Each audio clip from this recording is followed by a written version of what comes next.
चलिए आज सीधे इस बेहद दिलचस्प कहानी में गोता लगाते हैं।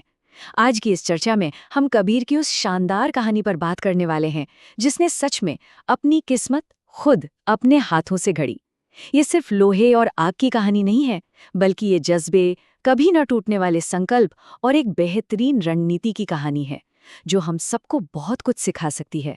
अब जरा कल्पना कीजिए, पहाड़ों के बीच बसा एक छोटा सा गांव है रुद्रपुर।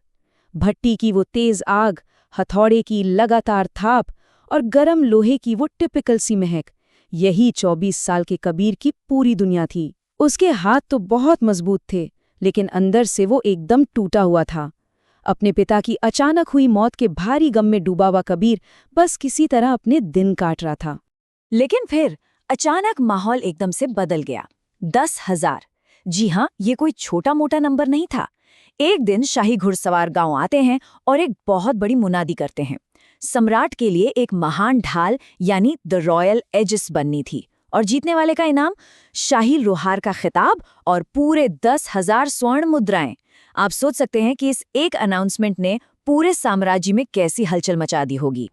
अब इस मुनादी ने कबीर के अंदर जैसे एक हलचल सी पैदा कर दी। उसकी नज़र एक पुरानी चीज पर पड़ी, धूल खाता हुआ उसके पिता का पुराना हथौड़ा। और सच कहूं तो वो सिर्फ एक औजार नहीं था, उसमें उसके पिता का एक अधूरा सपना बसा था कि उनके हाथों का बना लोहा राजा की ढाल बने। बस फिर क्या था, कबीर के अंदर वो चिंगारी सुलगी। उसने तुरंत अपना सामान बांधा और अपने पिता के सपने को पूरा करने के लिए सीधा राजधानी की तरफ निकल पड़ा। राजधानी पहुंचते ही ना कबीर का सामना एक बिल्कुल ही अलग दुनिया से हुआ।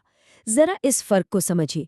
एक तरफ राजधानी के वो बेहद अमीर लोहार और उनकी विशाल आधुनिक मशीनें, और दूसरी तरफ हमारा कबीर, एक साधारण गांव का लड़का जिसके पास सिर्फ एक पुराना हथौड़ा और अपना पारंपरिक तजुर्बा था। इस चकाचौंध को देखकर कबीर का हौसला सच में डगमगाने लगा। उसे लगने लगा कि यार, क्या मैं वाकई इस प्रतियोगिता के लायक भी हूं? जब कबीर लगभग हार मान चुका था और वापस गांव लौटने ही वाला था, तब कहानी में वो टर्निंग पॉइंट आता है।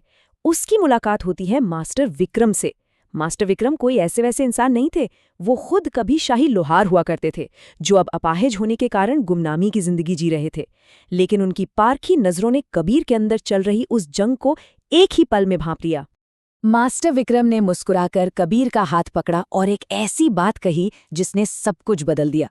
उन्होंने कहा, लोहे को आकार देने के लिए भट्ठी की आग से ज्यादा तुम्हारे अंदर की आग की जरूरत होती है। तुम्हारी असली ताकत इन मशीनों में नहीं, तुम्हारे इरादों और इस हथौड़े की विरासत में है। ये शब्द कबीर के लिए किसी संजीवनी से कम नहीं थे। मास्टर विक्रम उसके मेंटोर बन गए और उन्होंने कबीर को धातु विज्ञान के वो सीक्रेट सिखाए जो किसी किताब में नहीं मिलते। अब यहाँ से शुरू होती है असली प्रतियोगिता, और यहीं एंट्री होती है हमारे मेन राइवल की, आर्यन की। आर्यन सिर्फ एक हुनरमंद लोहार ही नहीं था, बल्कि वो बेहद अहंकारी और चालाक भी था। ये मुकाबला सिर्फ लोहे को पीटने का नहीं था, बल्कि सब्र का था। और आर्यन ने कबीर को नीचा दिखाने का, उसे तोड़ने का सच में कोई भी मौका नहीं छोड़ा। यहाँ पर हमें अच्छाई और बुराई का एक बड़ा ही दिलचस्प टकराव देखने को मिलता है। एक तरफ आर्यन की नीच हरकतें चल रही थीं। उसने कबीर के कोयले में मिलावट करवा दी, उसके सबसे ज़रूरी औजार तक चोरी करवा दिए। लेकिन कहते हैं ना, जब रास्ते बंद होते हैं तो कोई न कोई मदद मिल ही जाती है। ठीक उसी वक्त कबीर को मीरा का साथ मिला। मीरा एक जड़ी बूटी एक्सपर्ट थी जिसने कबीर को एक ऐसा खास रस दिया जिससे लोहे को ठंडा करते वक्त उसकी मजबूती सीधे दुगनी हो जाती थी। लेकिन भट्टी की असलियत तो बहुत कठोर होती है ना। सही औजारों की कमी और दिन रात एक करने की वजह से कबीर के हाथों में भयंकर छाले पड़ चुके थे। उसकी पीठ दर्द से टूट रही थी, लेकिन उसका जो अंदरूनी संकल्प था वो बिल्कुल उस भट्टी की आग की तरह तप रहा था और एकदम अडिग था। शरीर भले ही जवाब दे रहा था, लेकिन उसका जज्बा बिल्कुल नहीं टूटा। और आखिरकार वो दिन आ ही गया, प्रतियोगिता का आखिरी दिन, गदा की परीक्षा। आज शाही सेनापतियों को एक भारी गदा से प्रहार करके हर ढाल को टेस्ट करना था। जब आर्यन की ढाल की बारी आई तो उस ढाल ने बिना किसी खरोंच के 3 भारी प्रहार झेल लिए। पूरे दरबार में जबरदस्त तालियां गूंज उठीं। सबको लगा बस आर्यन की जीत तो अब पक्की है। अब बारी थी कबीर की। धड़कनें तेज हो चुकी थीं। पहला प्रहार हुआ, एक जोरदार गूंज उठी, लेकिन ढाल एकदम सेफ थी। दूसरा प्रहार हुआ, ढाल अपनी जगह से हिली तक नहीं।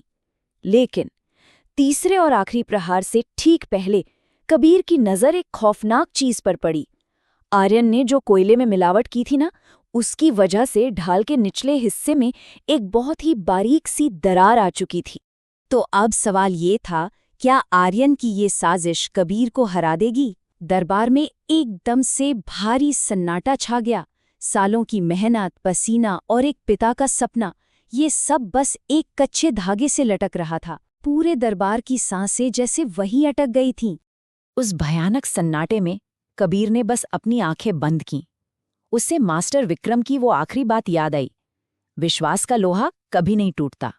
और फिर आखिरी प्रहार होने से बस 1 माइक्रोसेकंड पहले कबीर ने अपनी ढाल का एंगल हल्का सा घुमा दिया। धभाक! एक कान फाड़ देने वाली भयानक आवाज। कबीर के हाथों से खून बहने लगा और वो घुटनों के बल जमीन पर गिर पड़ा। चारों तरफ धूल ही धूल उड़ने लगी। लेकिन जैसे ही वो धूल छंटी, जो नजारा सामने था वो हैरान करने वाला था। कबीर की ढाल बिल्कुल साबुत खड़ी थी और वो भारी भरकम शाही गदा वो बीच से 2 टुकड़ों में टूट चुकी थी। कुछ पलों के लिए तो पूरा दरबार एकदम सुन रह गया। किसी को अपनी आंखों पे यकीन ही नहीं हो रहा था। और फिर अचानक पूरा महल तालियों की गड़गड़ाहट से गूंज उठा। राजा ने खुद अपने सिंहासन से उतरकर कबीर को साम्राज्य का सर्वश्रेष्ठ लोहार घोषित कर दिया।